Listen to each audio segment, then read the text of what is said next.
So a bit of breaking news in the last couple of minutes because AEW has announced, you can see it right there, you can see it on the thumbnail for this video, you can see it in the caption there. AEW has announced Sting's in-ring debut. Yes, Sting is going to be wrestling, he is going to be getting physical, at least we think so, because it's been announced for AEW Revolution in February that the Machine Brian Cage, the FTW World Champion, will be teaming up with Ricky Starks. Of course, they're members of Team Taz. They'll have Taz at ringside with them. They'll be facing off against Sting and the TNT Champion Darby Allin. Of course, we've seen in recent weeks Sting acting as a mentor figure as such for Darby, and it's been announced, it's been officially revealed that Sting will be competing inside of an AEW ring. He will be teaming up, he will be getting physical. It's going to be a street fighter AEW Revolution, and Sting is going to wrestle. Now, I'm a huge Sting fan. I'm a huge fan, and you can probably tell where I'm going to go with this by starting off by saying I'm a huge Sting fan. I am a huge Sting fan. I loved his career in WCW. I wish he'd have come to WWE earlier on in his career. I think everyone does. I enjoyed the stuff he did in TNA as well. I loved Joker Sting. I love Crow Sting. I love Surfer Sting.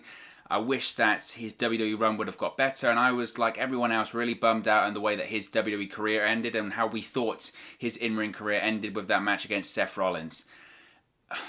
But look, these reports when it comes to Sting possibly having a match for AEW and getting physical, they've been going around for the course of the last couple of months. Ever since he showed up on that Winter is Coming edition of Dynamite back in December, we had the reports Sting isn't going to get physical, he's just going to be a mentor, manager figure. Then other reports came out and said no, he is going to have some matches. They are weary of his past injuries and his age, but it's going to be cinematic. He's not going to do anything super physical. They're going to manage the bumps. It's going to be in a controlled environment. He's going to be as safe as humanly possible in those situations. And to be honest, when I heard those reports, we probably spoke about them here on the channel. We do so many videos. I can't recall what I would have said at the time, but I felt at the time when I saw those reports of saying, oh, he's going to do cinematic matches and the bumps he does take, they're going to be managed. At the time, my thought process was, no, that's not the case. I couldn't see it. I couldn't see it. And the reason I couldn't see it because my thought process at the time was, there's no way. There's no way AEW would do that. There's no way AEW would risk that. There's no way AEW would put themselves in that situation where something really bad could happen. And it turns out that they have. You know, again, I'm a massive Sting fan. I am a huge Sting fan. But the guy is 61 years old. That's one. Okay, that's one reason. 61 years old. And I know age is just a number, right? We're living in 2021. Anything's possible.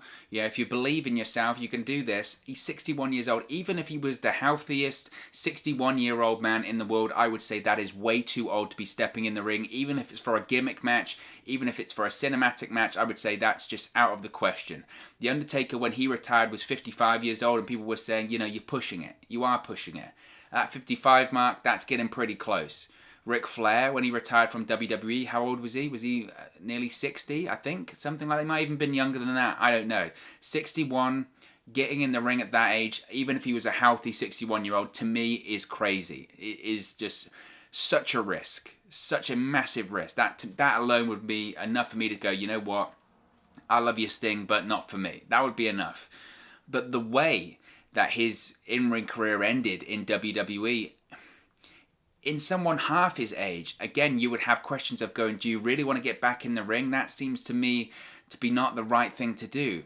And if you're not familiar, his last match was against Seth Rollins, Night of Champions 2015. Even then, even at that age, so 5-6 years ago, so he would have been, what, 55 then? As I mentioned, 56. So getting to that age where people are going, look, you don't have many matches left in you at this point, just because of the age factor alone.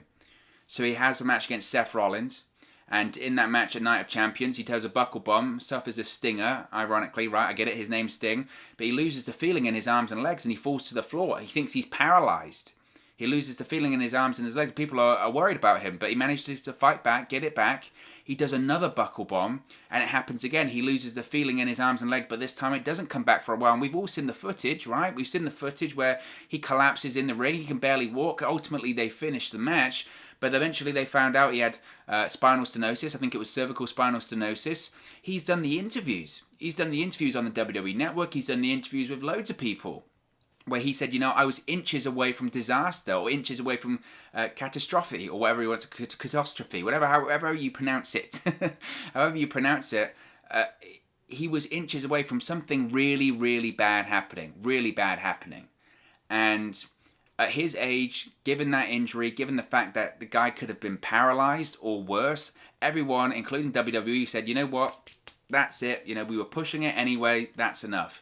And I think WWE reevaluated how they used older people at that point and, said, you know what? We've got to be really, really careful.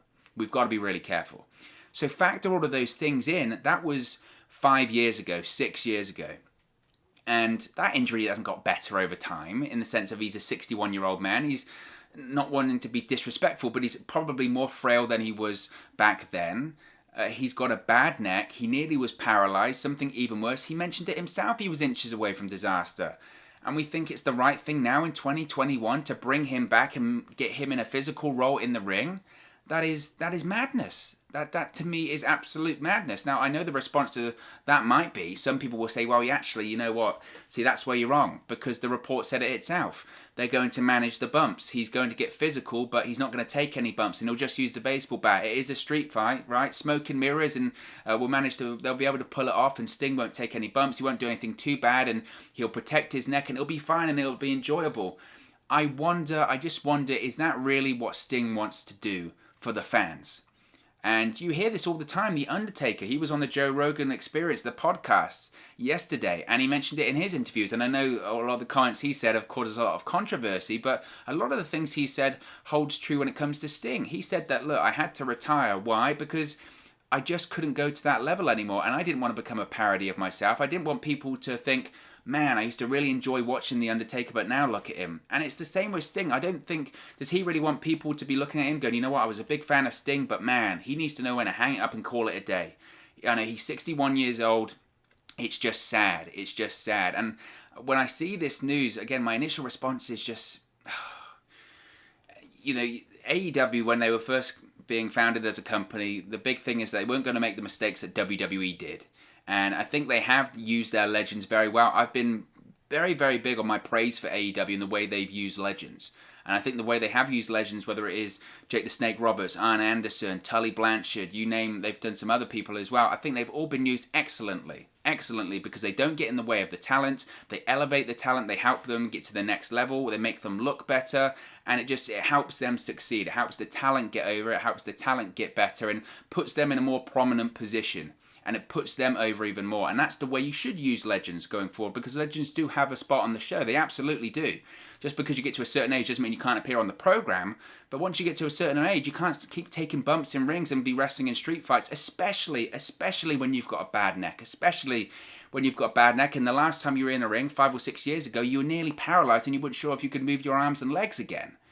So, look, and I know maybe this is just me judging it really early, and I know that maybe they'll have the match, AEW Revolution, and then you can clip this and say, look, you were totally wrong. You were massively wrong. See, he did manage to pull it off. Look, he did it.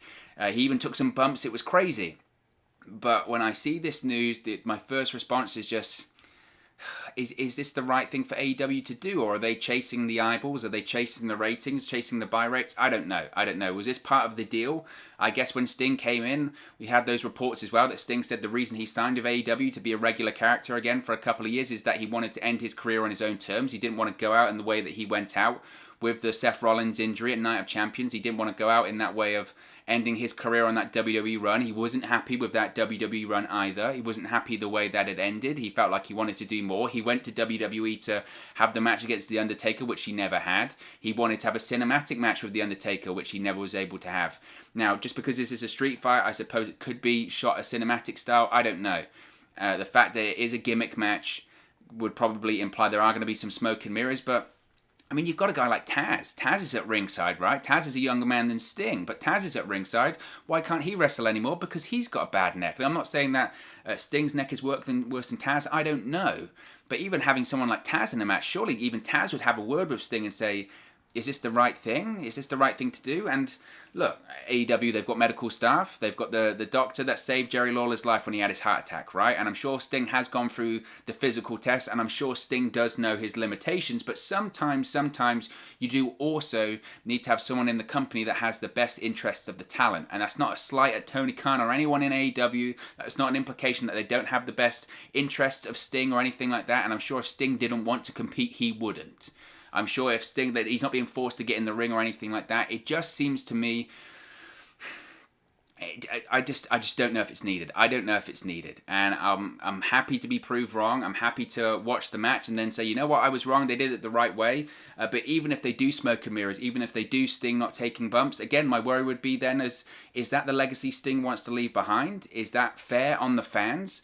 Do you, as a fan, do you want to have the memory of Sting when he was in WCW, or even having his last few matches in WWE where he was taking bumps and he was having decent matches and he was having moments, but he was still participating properly in the matches? Or do you want to see this version of Sting in AEW where he doesn't take bumps and it's smoke and mirrors and you realise that he can't take bumps? I remember Hulk Hogan in Impact when his back was so bad and they tried to have Hogan do some, he did actually take some bumps in the end, but every time Hogan had this sort of implied violence, it was shot funny and shot from the back, and Hogan would hit people with a baseball bat, but you could tell that they were working around Hogan's injuries. You could tell that in reality he was barely touching them, and it was just sad. It was just sad, and you knew that it wasn't legit. And I know that might sound hypocritical because earlier on in the week I was saying it is entertainment and you do have to buy into it, but I don't know. My biggest concern, of course, is the safety, the health and safety of Sting, and then just the service to the fans. Is this something we really want? I don't know. It's certainly going to be interesting nevertheless, but